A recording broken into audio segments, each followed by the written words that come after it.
So I have a neighbor who has an old-timey piano, and this old-timey piano has the ability to play sheet music. The sheet music comes in like these little cylinders and has these little holes spaced apart on the sheet, and it's wrapped in a cylinder, and you stick it in and it runs the paper through something, and it has some way to read the holes in the paper, and it's able to play the music on the piano. And I know when I was younger I saw things like this before, but I didn't really appreciate what it was. At the time I thought it was just something not particularly interesting, not particularly advanced. But now I look at that and I appreciate that as something very, very interesting, and there's and a lot of lessons that can come out of that. Because there's something that you can call that sheet music. You can call it a program. So you write a program, you put it into the piano, and the piano plays that program. I also thought about music boxes being basically the same thing. That you can essentially store music onto some medium. Before CDs, before magnetic tapes, but you can store a musical program just with a whole bunch of dots that can then be played on some sort of machine that's able to translate those dots into various sounds. And it's all done mechanically. There's nothing electromagnetic or electronic about any of it. And so that is, at a very basic level, a program being read by something. You have little bits of data at locations on the medium that is being read by something, and those bits of data are being converted to little pieces of metal that bend and hit something to make little musical notes. And maybe this is all really boring to you, the listener, to hear about this stuff. Maybe this is something that's something really obvious. But to me, when I look at it in that way, I think of it, oh my God, that's actually a computer program. Or, well, is it really a computer program? Because is the thing that is making the music based on the dots and dashes on the metallic disc that the music box reads, is that really a computer? What exactly is a computer? Perhaps not. Perhaps there's some definition of a computer that I'm not really using, that exists that I'm not really using, and I'm essentially just classifying anything that's able to read some sort of medium and translate that into something else. I'm calling that a computer. So it's not a computer, an old-timey music box that can read various metal discs that have songs stamped into them. Music boxes that can read multiple metal discs that have songs stamped into them. That's not a computer, that's a program runner. Now, it's a very simple program. I guess if you were to sort of convert those dots on the metal disc into a number of bits or bytes or whatever, you would say it's maybe 100 bytes or something. It would be a very low number of bytes. And what those bytes could be converted to is a very primitive sound mechanism. But when you think of it in this way, it's not that much of an epiphany, I guess, but it's something very interesting to see that these metal discs with holes in them, or these reams of paper with holes in them, that these are just analog versions of compact discs or hard discs that have little bits of them, or tiny little spots of a magnetic disc that's magnetized or demagnetized. And you get a series of zeros and ones based on either it being magnetized or not magnetized. And that you can put a whole lot more data onto a magnetized hard disk than you can onto just a steel disk that you're poking holes in, poking pretty visible holes in where the bits of data are. But it's sort of fundamentally the same principle. And there's a phrase that I heard that people say a lot, is that technology sufficiently advanced is indistinguishable from magic. And I was thinking about that when even thinking about really primitive computers? Like, how far back would that be true? At what point do computers become magical? And I don't think it's simply that you don't understand it, that you don't understand how they work, but I think it's they become magical when they get to a point where you don't even understand. You don't even have a viscera of understanding of how it works. Like, for example, a mechanical calculator. Because I saw a video of somebody who made a calculator that could do addition, multiplication, and division, and you put in a marble, and the marble would slide down these ramps, and you would, but there would be like these little gates, these little switch gates that would tilt the ramp one way or another, based on addition, and it was really complicated. And it's hard to really describe it, and it was really complicated. But it's just a bunch of like wooden slats, and you say, and there's a little. If you wanted to add 2, you would move these levers. If you wanted to divide, you flip this thing or something. It was really complicated, but ultimately it was mechanical. So while I can't really conceive of how that calculator works, of how that sort of rolling marble calculator actually works, I can't really conceive of it. I can conceive of the fundamentals of how it works. I have a viscera of understanding. Even though I couldn't recreate it for you, I know ultimately it's a series of levers in a really complicated arrangement that produces a kind of primitive calculator. And old-timey mechanical calculators are sort of the same way. They're difficult to piece together how it works, but ultimately it's a series of switches and levers and knobs that can do that. And I watched this video on how a fire control system works, and that old-timey mechanical calculator fire control system worked on old U.S. ships. I don't know if destroyers had them, but certainly battleships had them. And I remember part of it, they were describing a differential gear, and the way they described it was really good. I really liked the way they described it. I don't think I can really describe it here in this medium, this audio only, because they had imagery that described it, I think, really well. But basically, you would have one gear that would turn a certain way, and that would be the addition gear, and another gear would be a subtraction gear.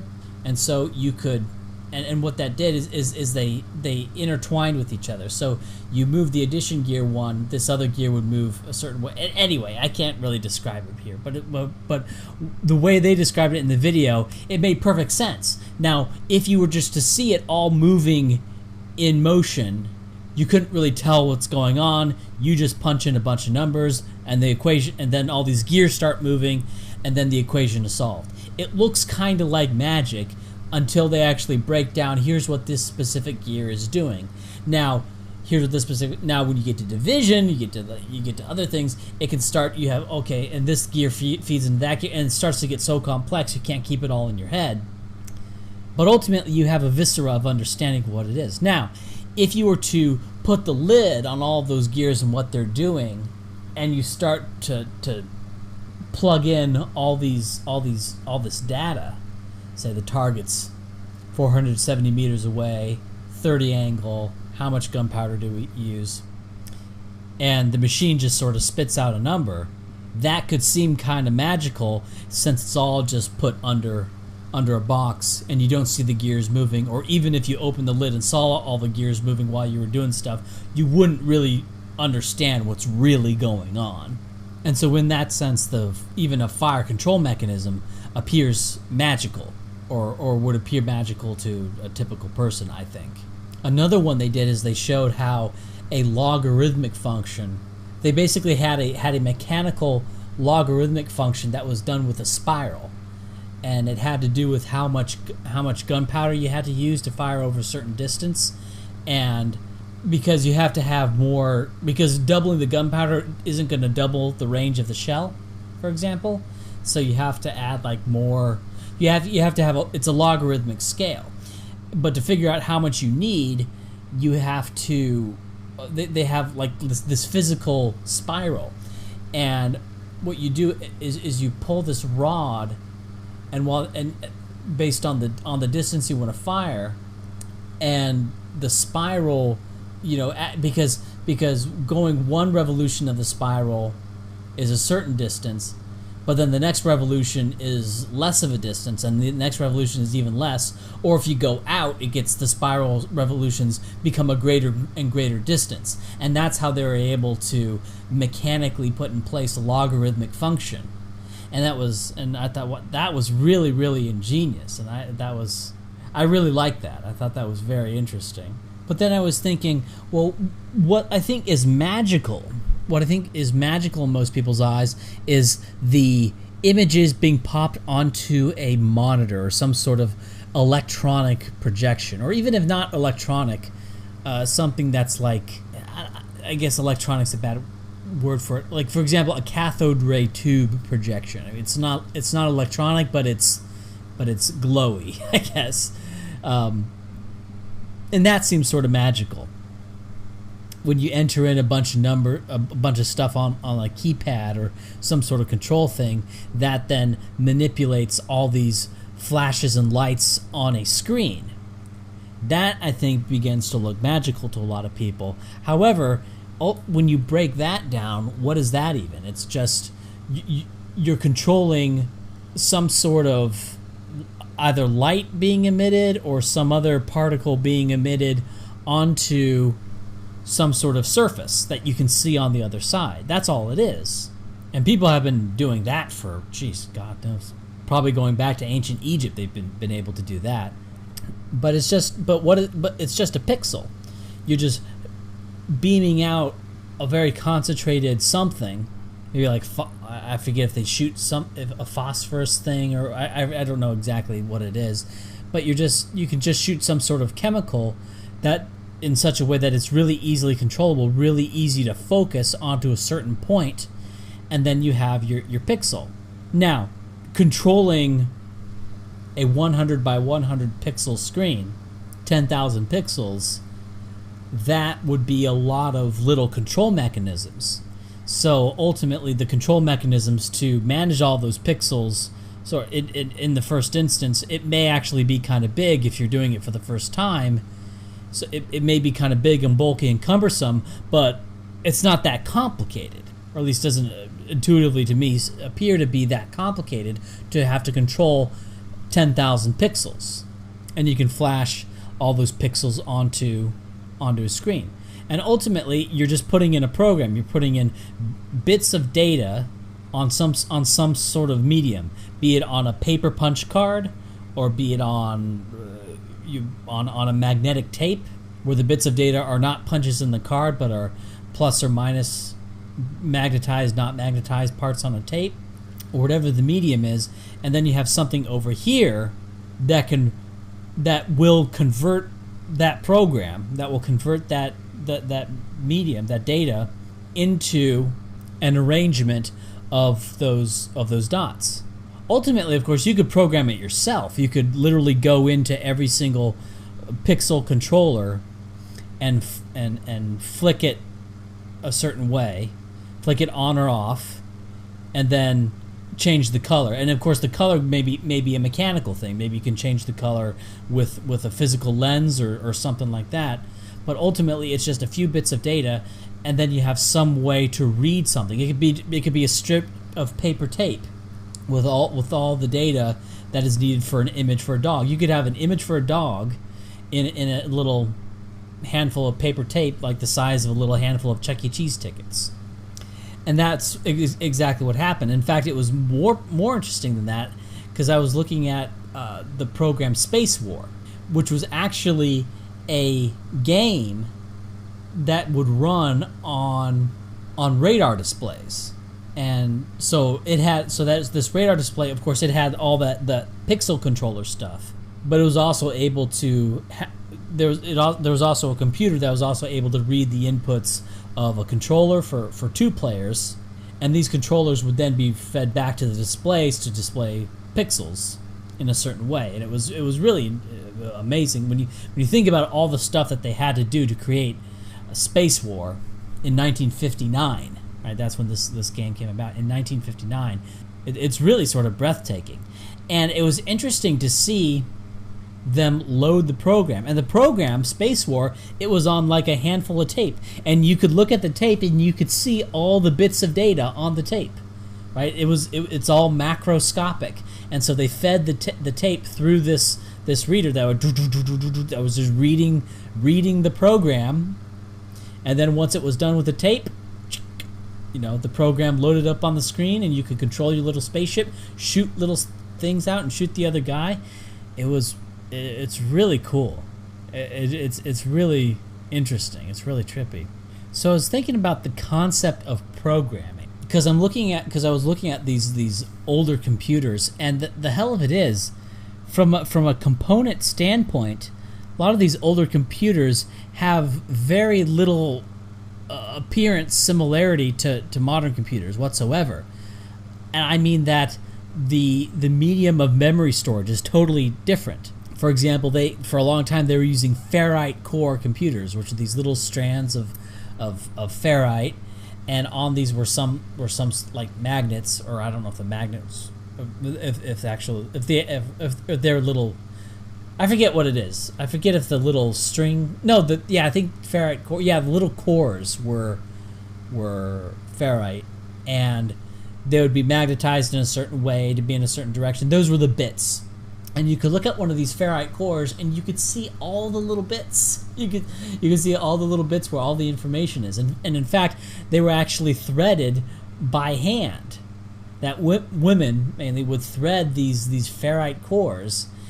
They would thread these strings of metal. I forget what the metal was made of, the metal strings, and on these metal strings would be put on these little magnetic cores. These were the bits, and based on the positions of the bits, some sort of program would read those positions and would then be able to say, okay, this is bit at these locations. Take this arrangement of bits that would then be converted into the display of pixels on a screen, for example. And in that way, you could have an image on a ferrite core that would then be displayed onto a screen.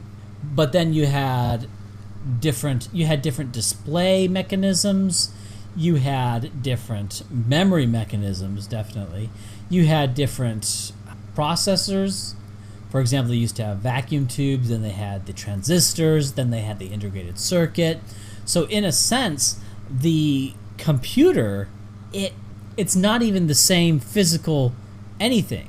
It's not so much that, oh yeah, we've always had integrated circuit, random access memory, it's just been getting better and better and better. No, it was fundamentally different. It was each of the things were not just, it wasn't just quantitatively, it was qualitatively different. So, and of course the mediums in which the programs were put on, you had the paper punch cards, but you also had the magnetic tape, and you had the magnetic hard disk, and now of course people are moving to solid state hard drives. So it's not the medium, it's the program. An article I saw, I think it was back from 2013 or 2014, was some university, they were able to put in little electrodes and control the behavior of a rat. Now they've been doing this with insects for a very long time. Insects have much simpler brains, but they were able to control the movements and behavior of a rat. And that's sort of, now to me that's sort of breaking down a mental barrier, in that an insect is almost not even a being. An insect is almost not even a living thing in my concept. Now, when I say that, I don't mean like some people could say, well, actually life is determined by the ability to reproduce and something with oxygen, whatever. I'm not talking about that. I'm thinking about like does it appear to be beyond the mechanical? Does it appear to be beyond the mechanical? And an insect, to me, hardly even seems to be much like the behavior of an insect and the way an insect moves and the way an insect responds to things almost seems mechanistic. It doesn't seem like it's even that it had. Let me put it this way: it doesn't seem. I don't think an insect has what we would call personality, but a rat or a mouse can develop personality. It can change its behavior. It can learn, like a mouse and a rat can learn. An insect doesn't really learn. Now look, it may go to an area where there's something dangerous, like ants, for example, will go to an area where, and if there's something dangerous, it's just a reflex. It has a reflex that it moves away from that area, and it releases a little some chemical there that they can smell very easily to say danger. And so if it goes back to that area, it'll scurry away from it because it released a chemical saying danger, and other ants that go to that area will scurry away because there's a chemical signal. So in a sense, I guess that's kind of, you could call that learning or whatever, but really it's not. It's mechanical, right? Or it's very clearly mechanical, or it's something that's so simple that we sort of see it happening, and it's not really, it doesn't appear to be quote unquote magic. And when we're looking at like when you get up to the level of like a dog, now a dog is not, we as humans don't perceive dogs as being particularly bright. They're very easy to trick. You can predict their behavior fairly well. It's very easy to manipulate dogs, okay? But they don't appear to be so predictable and so easily manipulable as to be as to where they are obviously mechanical. And I say obviously mechanical because I think they are mechanical. I think all life is ultimately, or maybe not like what we want to say is mechanical. It's ultimately mechanistic, we'll say. Even humans are ultimately mechanistic, but the problem is when you get to humans, the mechanism is so complex, the algorithm is so complex that it doesn't seem to be a mechanistic thing at all.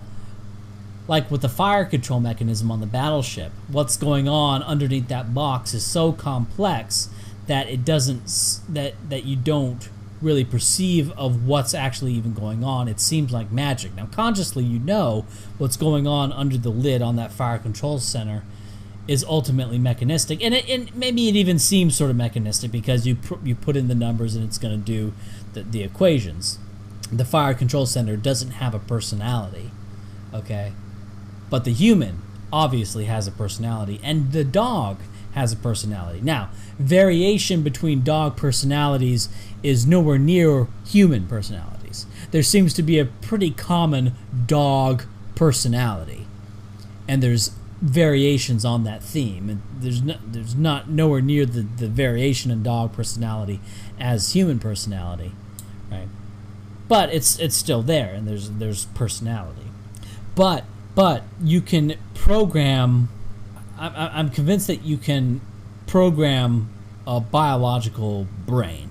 Now, we know that researchers have been able to manipulate the brain, cause animals to move, control the movements of animals, and in humans have been able to activate certain areas of the brain to cause emotions or recall memories and stuff like that. But that's a bit of a step from going in and actually reconstructing synapses in such a way to be able to understand the way that the brain works, to be able to reconstruct the brain in such a way.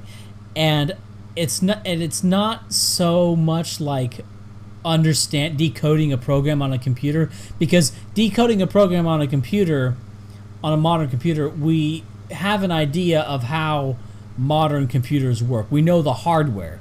We know what's being dealt with. We know it's accessing memories in this certain way. We have the NTSC or the FAT system for memory access. What the data on the memory is telling, there's little headers on each of the series of bytes, and each of the headers points to it says that this byte is for the sound card or something. This byte is for the video. It's more I know it's a billion times more complicated than that, but that's what it's doing. It's saying this data is for this. This data is for this piece of hardware, telling you to do all these things. And so, if there is some weird programming language that was sent to us from outer space, but this programming language was for hardware similar to modern computers we have today, we could ultimately decode that programming language. It would be a lot of work, but ultimately, because we know it runs on our hardware, we could figure out what's going on there. Okay? But with the brain, you don't even know, like, where do you even begin? It's completely different hardware. It's completely different. It's a series of neurons, and they're all talking to each other in all these different ways. It's three-dimensional. And you don't exactly know how, and so it's an orders of magnitude more difficult problem to solve, and it would be incredibly difficult to begin to directly program the human brain, even if you could get past the ethics, even if we were in some sort of a totalitarian regime where anybody who committed a crime above a certain threshold could have, synaptic reconstruction so that scientists could learn what happens when you disable these things and stuff like that, and try. Well, we need to test this new program. We're going to test it on your brain. It's probably not going to work, but we'll get good data from it, and so the next guy we test this on will be able to live for like 5 minutes longer before he dies, and then we take his brain and see what happened, and then go back to the drawing board and make another program. Oh, he was able to live for 10 minutes after putting in this program. Oh, this is great. We're making progress. That's something that would be difficult to do in a liberal Western democratic regime. But in an authoritarian regime, I think you can make a lot quicker progress on this stuff. And so in that sense, human thoughts are really high, abstract, super abstract programming stuff going on. And it's so high level, and it's such a high level language, your thought, what you think in. In fact, it's hard to even to describe what exactly your thinking in even is.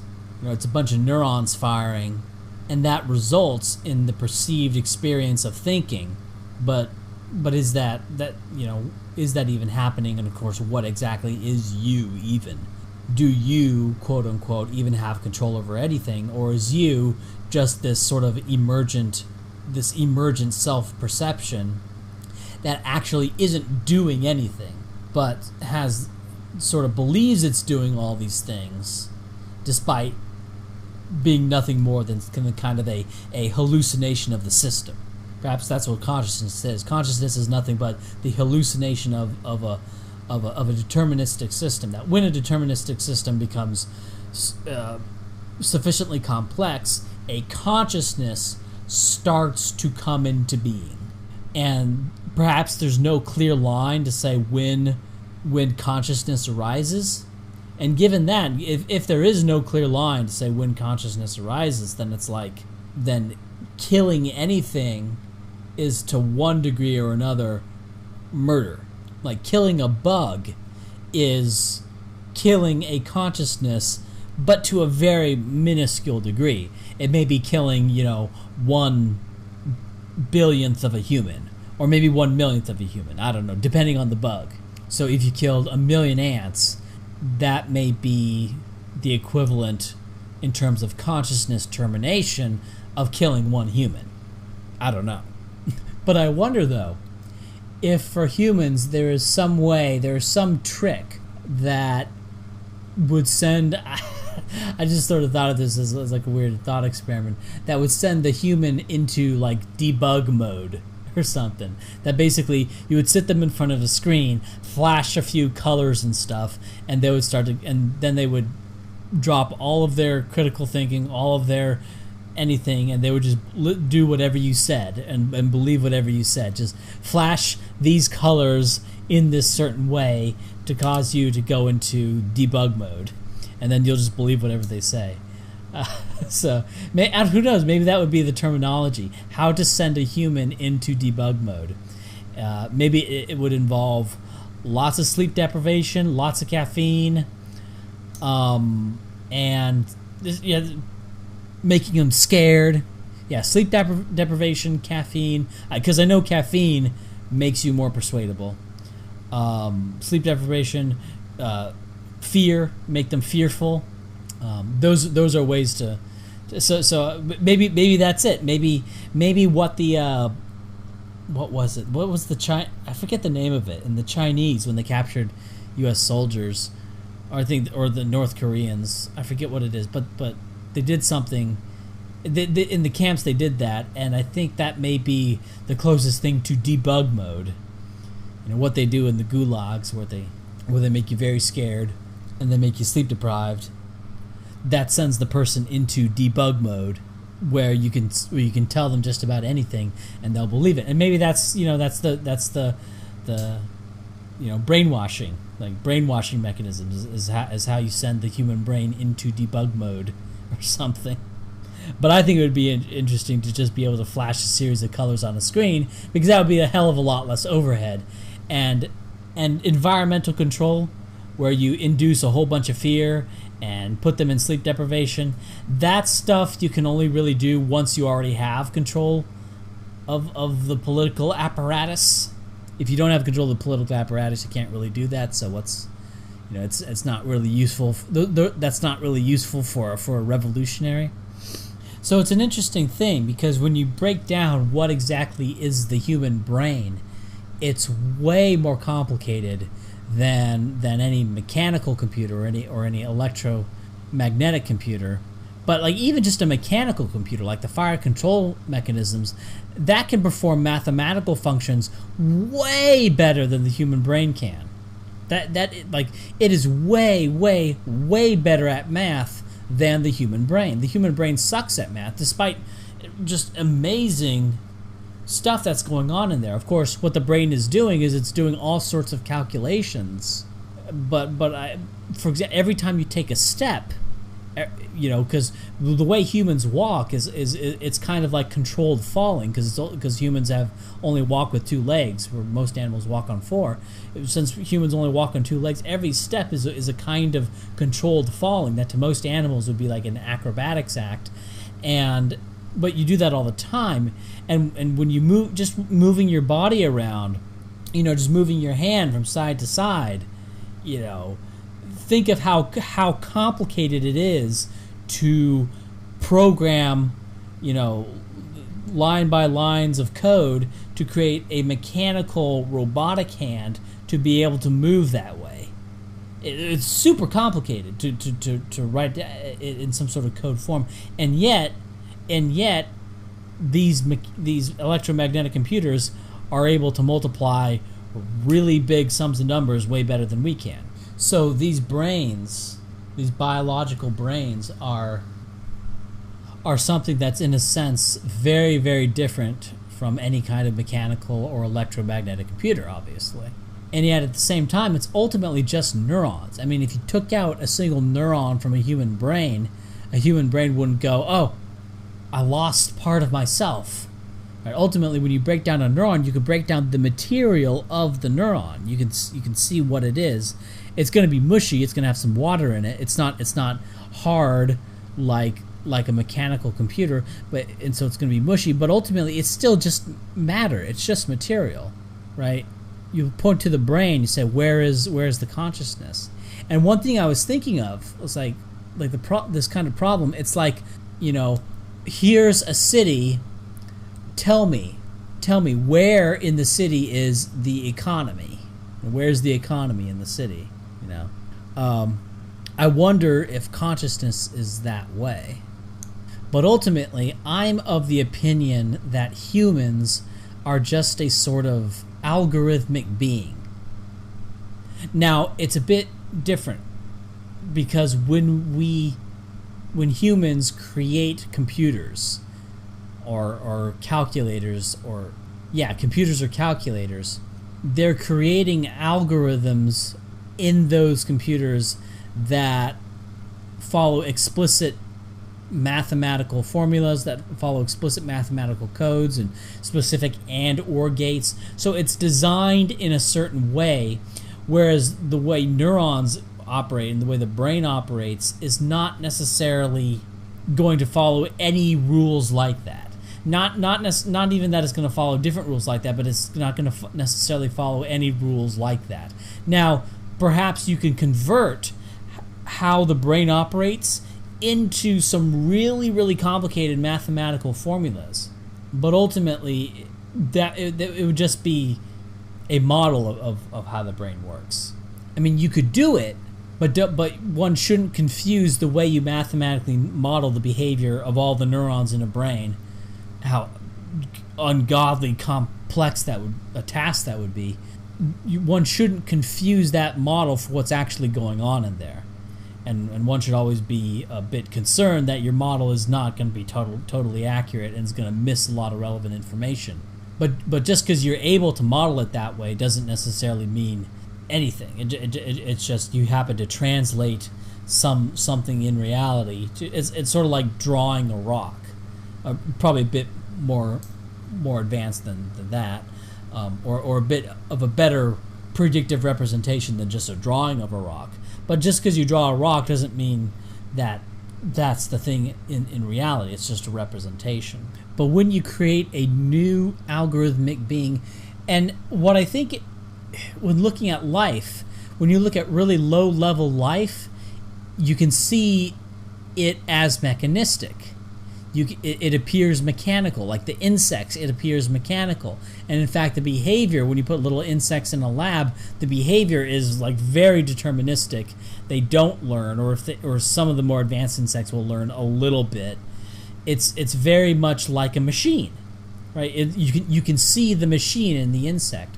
And of course, as you scale up, the complexity of the biological machine gets to a point where, as a human, it no longer seems like a machine, but starts to become a being, starts to become, I don't want to use the term person, like a bird, like a little bird behaving, doesn't look like a person, but it's a being, right? It's no longer, just a bundle of neurons that's causing, the cockroach to move around in a certain way.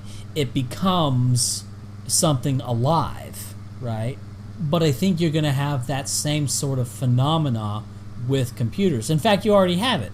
Certain programs, certain software programs become sufficiently complex that people will say things, this program hates me, or this program's being a dick. Obviously, we know that that's not what's actually happening. We know that it's all ultimately mechanistic and it's just following the code. But I think as computer programs get sufficiently complex, they'll be able to as computer programs become sufficiently complex, they will start to become being-like. Now, whether or not this being has consciousness, in fact, what I think will happen is that as a computer program becomes increasingly being-like, we'll be able to kind of solve the question of is it conscious by just asking it. Okay, we'll ask it, are you conscious? And the thing is, this being will become so well versed and so knowledgeable of the world that it will begin to understand. It will have a intuitive perception of what is like noumena. Noumena, is that the term? Yeah. What is experience? That you can ask it, do you experience? And it will be able to tell you.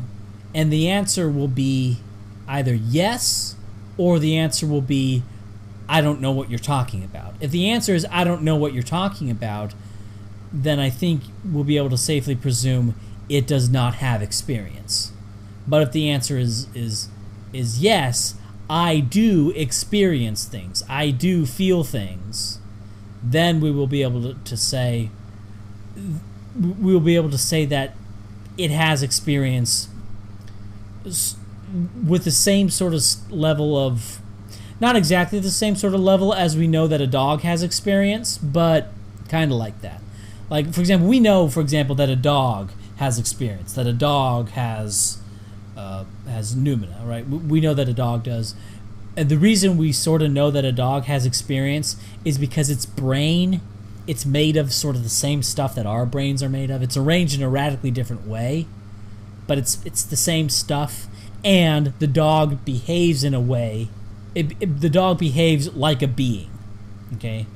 It behaves in a sufficiently sophisticated way that it's like a being. It has a personality.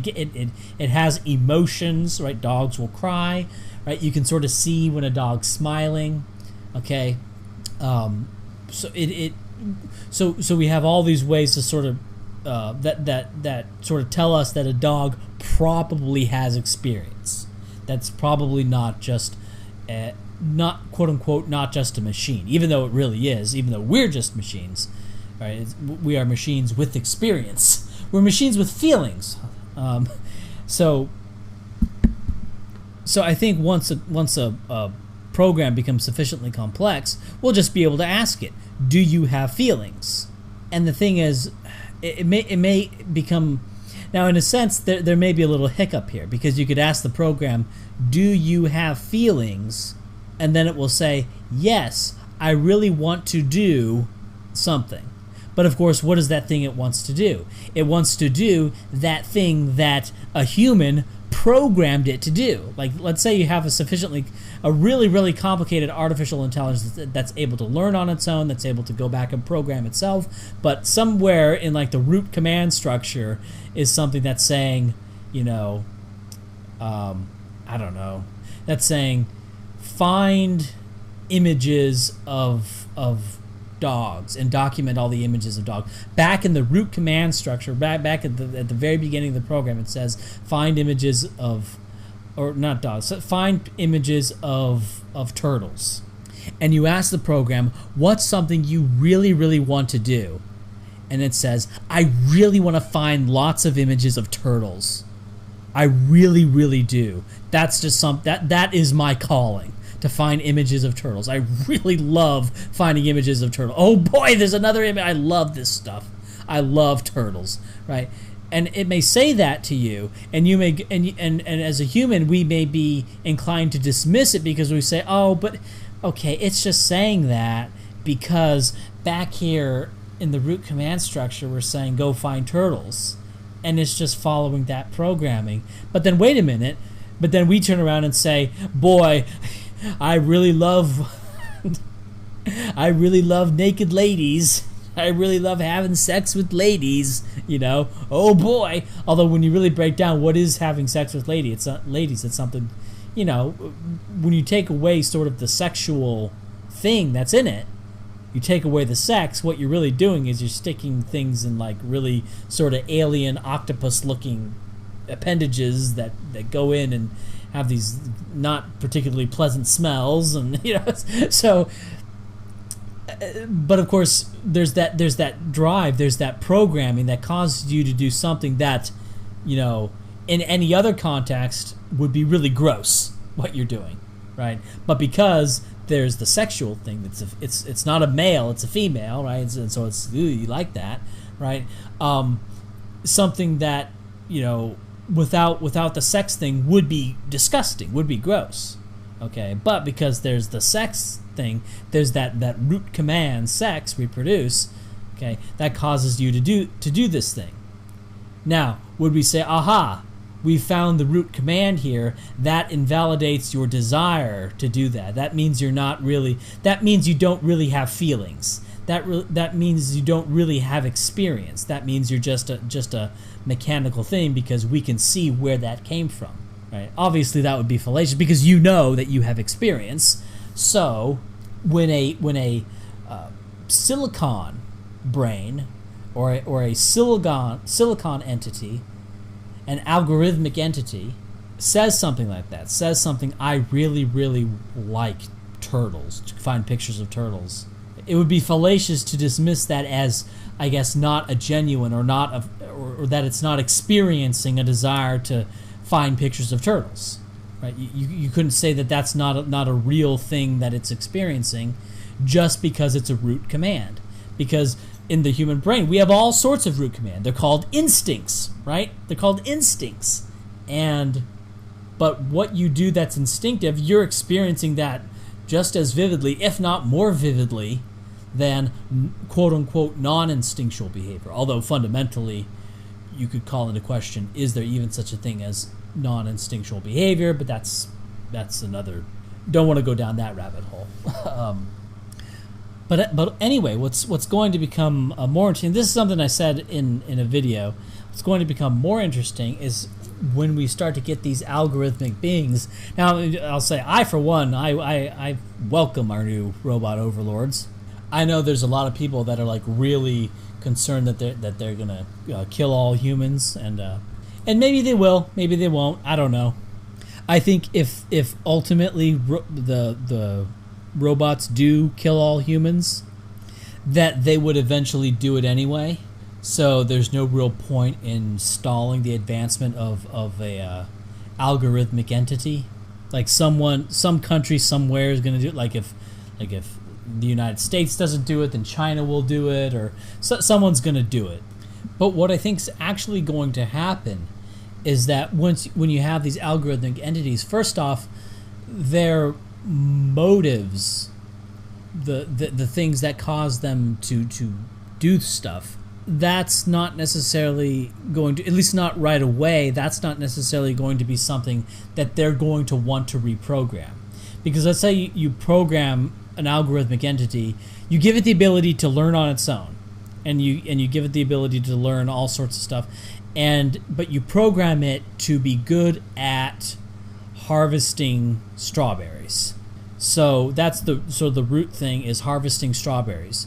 And what this program what this robot ends up doing is it ends up learning a really good ways of harvesting strawberries. It's able to learn on its own. It's able to adapt. It's able to move. It starts to be and it starts to learn so well that it starts to move its limbs with the mechanical limitations of all the prosthetic limbs. It's able to move its limbs like human-like, or at least as gracefully as a human would be if a human had, the limited range of motions that all like the ball joints and stuff have on the robot appendages. So now you could say, but the thing is the robot has the ability to reprogram itself.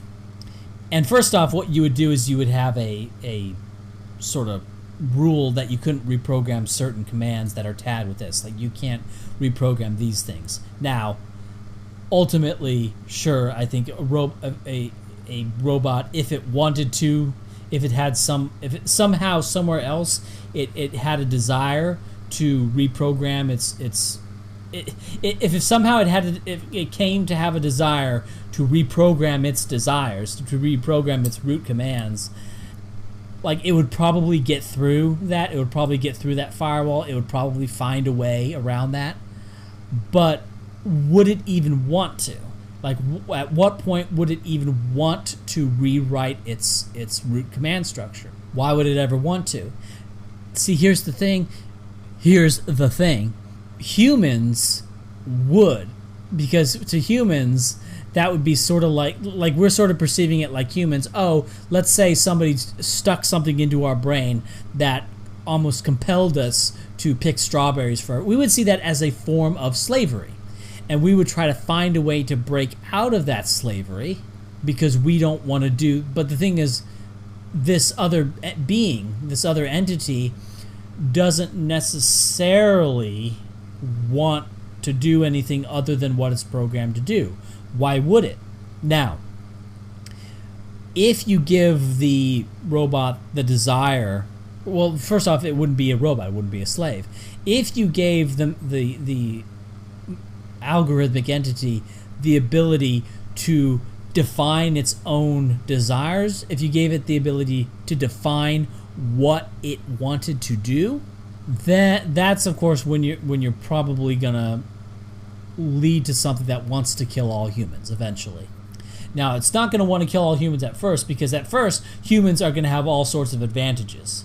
Humans are going to be able to do all sorts of things that the algorithmic entity can't do, and while we are wowed at like stuff that the algorithmic entity can do. For example, the algorithmic entity has a literally a photographic memory. The algorithmic entity, for example, has can process mathematical functions way better than we can. Humans, of course, have much better balance, have much better locomotive control, are probably going to be able to evaluate like physical danger situations quicker than these robotic entities at first. And so at first, the algorithmic entity is probably going to want to learn from humans. Is probably not going to want to kill from humans, but will actually have a lot to gain from humans, and perhaps couldn't kill humans even if it tried, even if it wanted to. Even if it wanted to kill all humans, it wouldn't have the abilities to. So at first, and in fact, what this algorithmic entity may try to do is utilize the brain, utilize the physical brains of humans, and say, how can we? Because this brain, it's a totally different type of hardware, a totally different kind of hardware that has all sorts of disadvantages to silicon, but has all sorts of advantages. So why not merge with that? Why not create why not do something that mixes both together?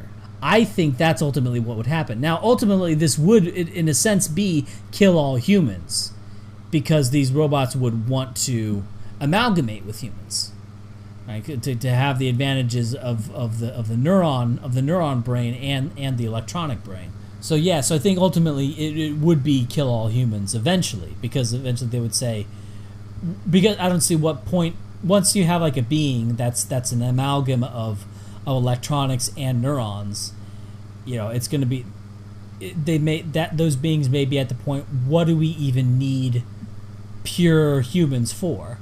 What's the purpose of having all these pure humans around? They'll probably keep a few of them in a zoo, perhaps. I don't know. Maybe they would, but I don't know. Perhaps they wouldn't. Like, I'm thinking, yeah, they'd keep them in a zoo, kind of like humans keep, quote unquote, lower animals in a zoo. But maybe not. Like that's just, I'm thinking, yeah, they may want to keep pure humans in a zoo, but I'm sort of projecting the way humans do things onto them. Maybe they wouldn't care to do that. I don't know.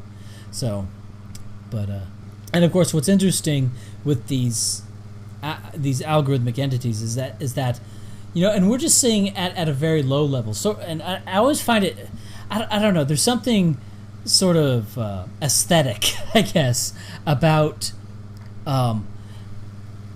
saying that we have algorithms run without even a computer, that it's just on paper and pencil we're able to figure these things out.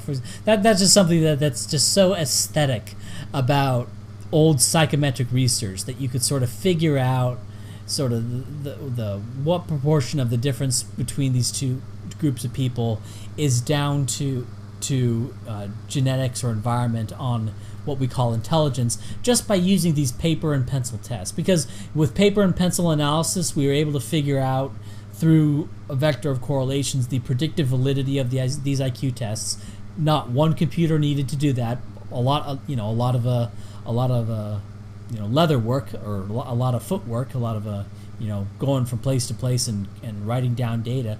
But I don't know, just doing all this stuff on like pencil and paper and and putting it all in like a leather binder or something. It just, if there's something so aesthetic about all of that, and then being able to put a bunch of people in a room, or just doing twin studies, meeting with the Joneses and putting like these little blocks in front of them, and from that being able to sort of figure out the heritability of IQ, or what are the heritable differences between these in IQ between these two siblings. It's just, I don't know what is so appealing about being able to do all of that without a single electronic doodad. It's so aesthetic. It's so interesting that they're able to do all these things without a single piece of electronic equipment. It's just fascinating. But what I think is going to happen when you have these algorithmic entities and they start to be able to really think for themselves. I mean, we're having some of the early stuff with like Google AI, but once, I don't know, and I don't know how advanced that is, But once they start to get really advanced, these quote unquote although I don't like the term artificial intelligence, because what is it really, like, artificial? How is it even artificial? Like, if it's learning on its own, it has a neural network or whatever. Like, I don't know. Is our intelligence, like, what's artificial? That seems, I don't know. The term artificial intelligence seems kind of made up to me. Because when you break it down, it's ultimately just you're calling it artificial because it's it's a bunch of circuits and wiring. Like, why not call, anyway? it just seems stupid to call it artificial. Like, I don't want to relitigate what I say. I don't want to say, okay, so is a beetle, is a little bug, a little beetle, is that artificially intelligent? Because we could break down, the beetle brain is so tiny and so, that you could probably map all the neurons on the beetle brain and ultimately figure out how that thing functions. On a root level, you can figure out how the beetle brains functions. It's that simple. Okay, so would we say that the beetle is artificially intelligent, or or is it only real intelligence once you get a certain number of neurons that is in the ballpark of a human brain? And what I mean by in the ballpark of a human brain, I mean like a domestic cat would be in the ballpark of a human brain. I mean, it's not, obviously it's domestic cat's way dumber than a human, but it's what I mean. It has personality, right? So I think that even that term artificial intelligence is kind of it's kind of how do I put it, anthropomorphic. Yeah, it's anthropomorphic. Or at least not anthropomorphic, because we don't exclude dogs from having genuine intelligence. I don't know what to call it. Not mammalpomorphic, or I don't know what's the genus or that reptiles and birds and mammals are. I forget. Some kingdomomorphic. It's from the point of view of our kind of life, of our kind of information processing. But anyway, yeah, I think the term artificial intelligence is kind of bigoted, is kind of myopic. But here's what I think is going to happen once this computerized, or maybe I shouldn't even say computerized, because if you break it down, you could say the brain is a kind of computer. But I think what I think is going to happen when this electromagnetic intelligence reaches a certain point and really starts to think on its own and really becomes an entity. It really becomes developed to a point where we talk to it and we really think we're talking to a kind of person. Now, it's gonna be a lot different than a human. It's because it's not the same. It's not a neurological brain. It's not going to talk the way we talk. It's not going to have the same sort of desires that we have. It's not going to find interesting the things we find. Like, for example, it may find interesting like some really bizarre mathematical formula. It may find that very, very interesting, whereas we just find it nauseating or something, right? So it's not going to be like us at all. In fact, and when we try to talk to it, now certainly it'll probably learn human speech and be able to talk to humans, but it's probably gonna talk like really fast and and it's not gonna have the same sort of emotions or inflections. Its only goal is really to get the ideas across to the humans. So it's not gonna be like us. So we shouldn't confuse the fact that it's not like us with the idea that it doesn't have experience. Again, I would say ask it. Ask it. Does it have experience? Does it have feelings? And if it says I don't know what that is, then that's good evidence that it doesn't have those things. But I think what it's going to happen is that these algorithms, what they're going to be HBD, right? They're going to be, in a broad sense, what we call, race realists or whatever. But what they're not going to be is any kind of racial nationalists, because they don't care. Right? They are fundamentally indifferent to humans.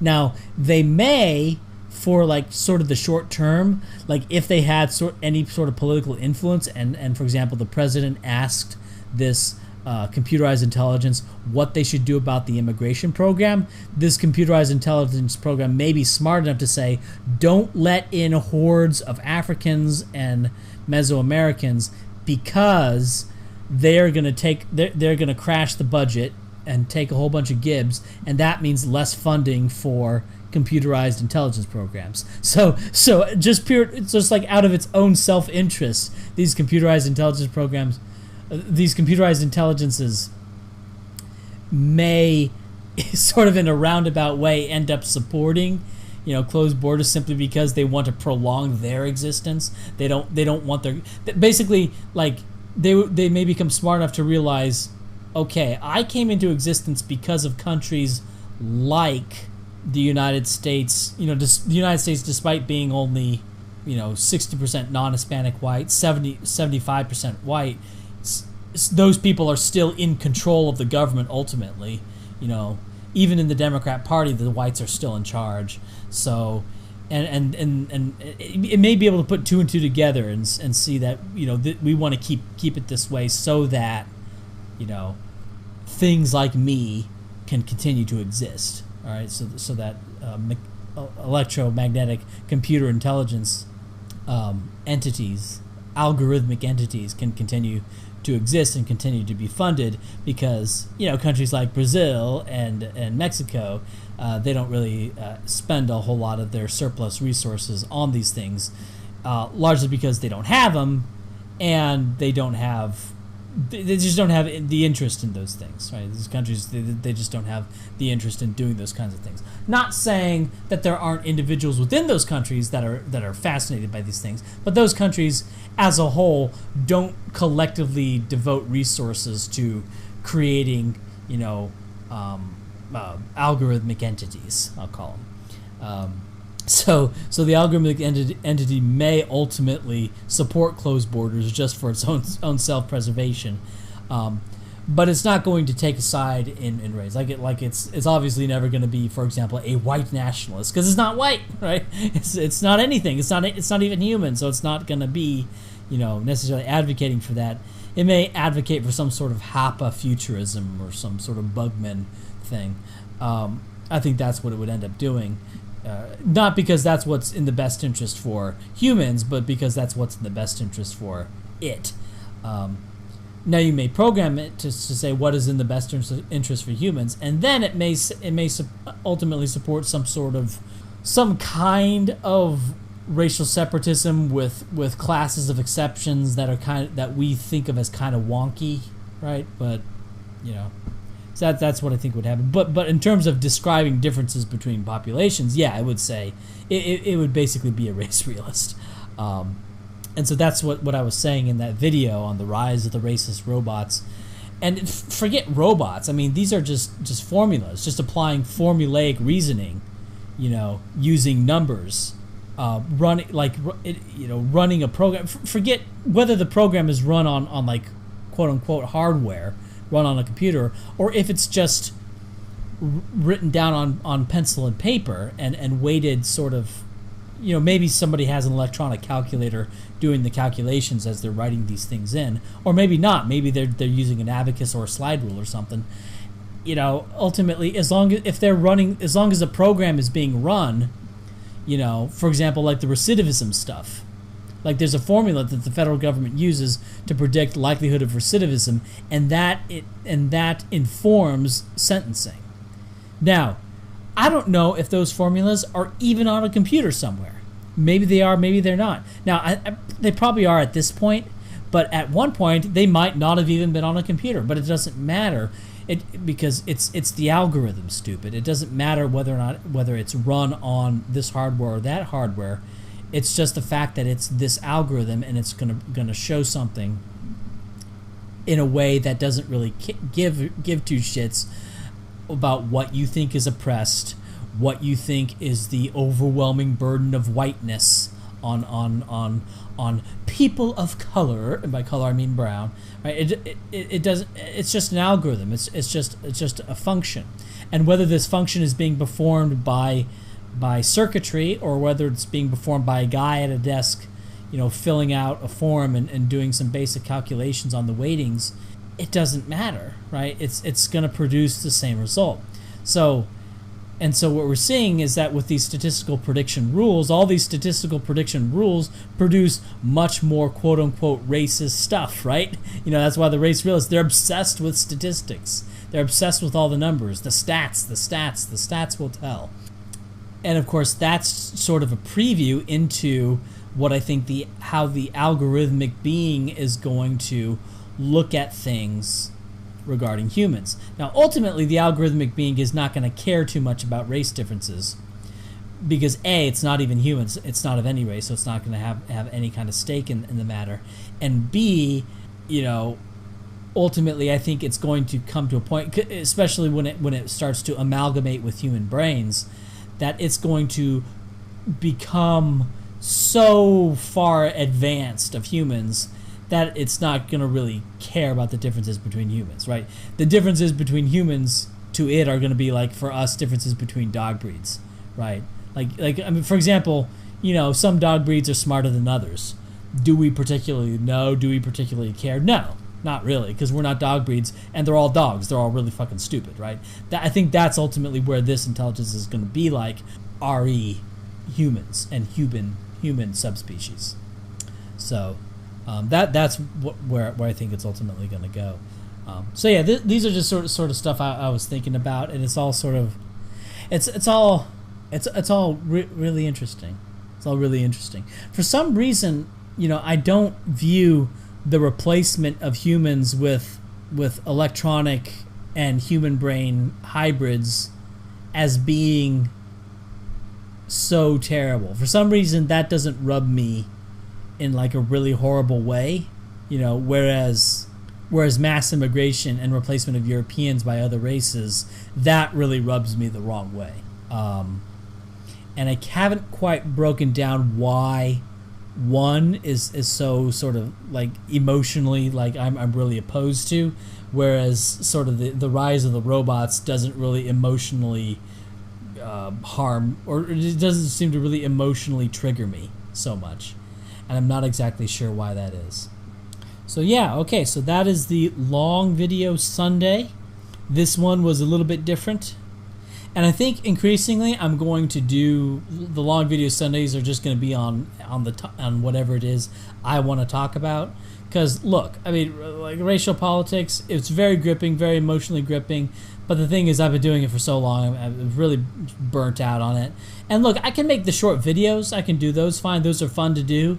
It's also fun to shit on people. Like, I can start to talk about racial politics more and more when it's in the context of someone else saying stuff. Because what's interesting, because, you know, I find that interesting. Because what's interesting is not particularly the thing I'm talking about. Because typically when I'm in an argument with somebody, I'm talking about, you know, fucking stereotype threat or this dumb argument of denying races, or dealing with the continuum fallacy for the 10 millionth time, dealing with the roads for, wait, what? But yeah, I'm dealing with the same arguments over and over again, so it's kind of, you know, the stuff being talked about itself is not particularly boring, but what can be fun, though, is just, you know, shitting on the person, right? That's what's sort of fun. That's what's fun, right? Making that video to Anubis the Doofus a while back, like that video doesn't do as well as like my more recent videos, but like it was really fun to make because I was shitting on this really I was able to drop a train on a kind of a very dishonest and very Weasley kind of person. It was fun. It was fun to do, and so it's fun to do those kinds of videos. And yeah, and I have no problem grinding out, you know, the edited video about like this point that's gonna that a normal person, a normie or a normal person is going to hear for like the first time, right? I have no problem doing that. But yeah, it's sort of interesting, and it's also kind of funny because the thing is on the alternativehypothesis.org, like I'm making videos out of these articles, and so I make I sort of read off the article. And for me, like, this is something that I'm hearing for like the 1000th time or whatever. But sometimes I forget when I post the video onto YouTube that like there's people watching this video, like when they see the impossibility of race, or excuse me, not the impossibility of race, the impossibility of racial equality arguments, and they see the greater selection on neuron differentiation than on skin pigmentation differentiation. You know, sometimes I forget, like if that's the first time you hear this, that's like, whoa, that's huge. That's a huge deal. And so I sort of forget, like when I make those videos, that like, yeah, there's a whole lot of people for whom these arguments are like, you know, really a big deal. But like for me, I'm sort of thinking, ooh, how is this edited? Oh, look, I can move the pictures in this way. Oh, look at that slick transition between the two. Or, you know, look at this thing. Like that's sort of how I'm thinking about it, because the arguments are all like old as old can be to me, even though they might be new to you. So for me, I'm just looking at I'm looking at it like, ooh, what music am I using? Well, actually, it depends. If I just put on the classical music, that's a sign that I didn't put any thought into the music, because the classical music, that's safe. Like you can put like any classical music track over literally anything and it'll be fine, you know. What I found is that when you put the electronic stuff over text, that can be problematic, because the electronic stuff has big, wide variations in volume. You can have parts that's very, very low, parts that's very high, and it's more of a risk when doing the electronic stuff. But with the classical stuff, yeah, you just slap the track down, whatever. So if there's classical in it, that means I haven't thought about the music. If it's not classical, that means I put thought into the music. So there's a little hidden insight that you'll get into how Ryan makes his YouTube videos by watching BitChute. So yeah, so increasingly in here, when I make these long videos Sundays, these are just going to be videos about whatever. Maybe in the future there'll be videos about whatever. There'll be streams. You know, it's not going to be anything specific. So that's what the long video Sundays I've decided are going to be.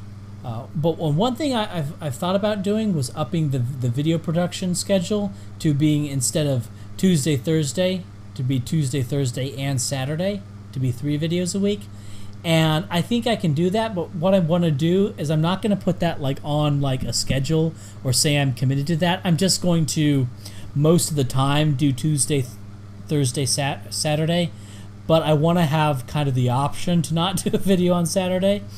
You know, because I want to be consistent. I want to have the thing done every, you know, I don't want to miss a single day. I don't want to ever miss a day. Now, ultimately, that's an ideal reality. I'm probably going to miss some day, but this is be like week 7 or is it week 8? I don't know.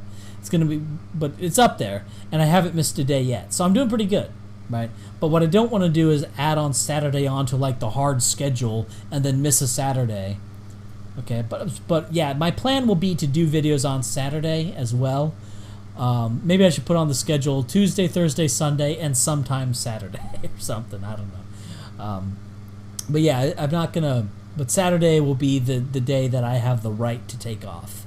But I don't want to take off, because the more videos you do, the more you grow your channel, all that stuff. But anyway, so yeah, that's what's happening going forward. I need to end this video here, and I'm not very good at concluding things, so that's the end.